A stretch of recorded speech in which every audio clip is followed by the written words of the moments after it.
We're going to start this process by preparing your canvas. First thing you want to do is turn it over and write your name on the back.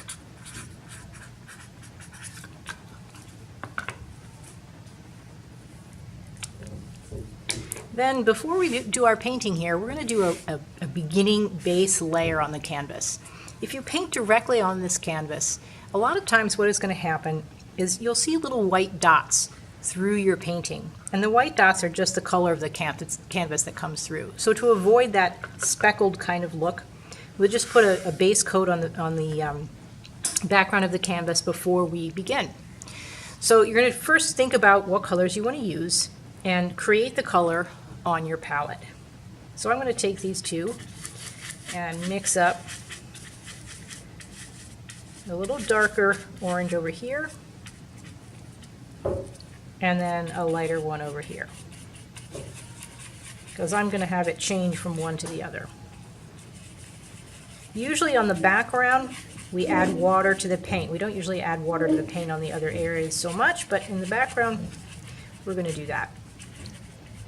This is a beginning layer, and all of your other painting is going to go over this, and it might actually completely cover it up by the end. So you get your color, we're going to water it down. Just get a bowl of water and mix it in there.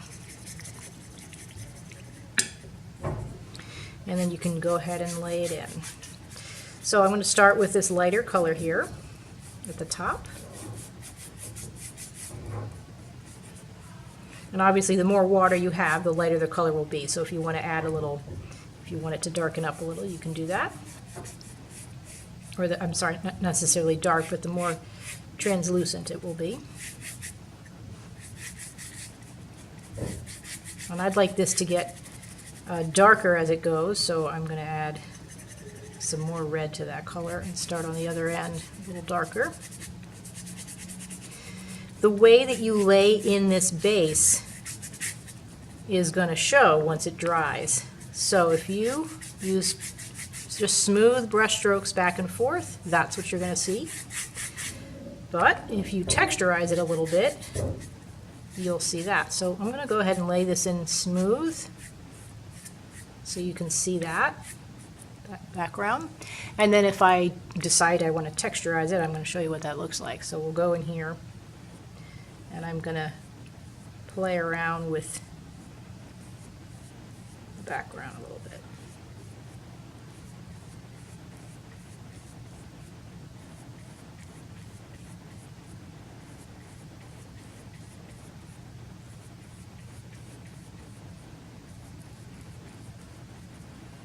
Like that.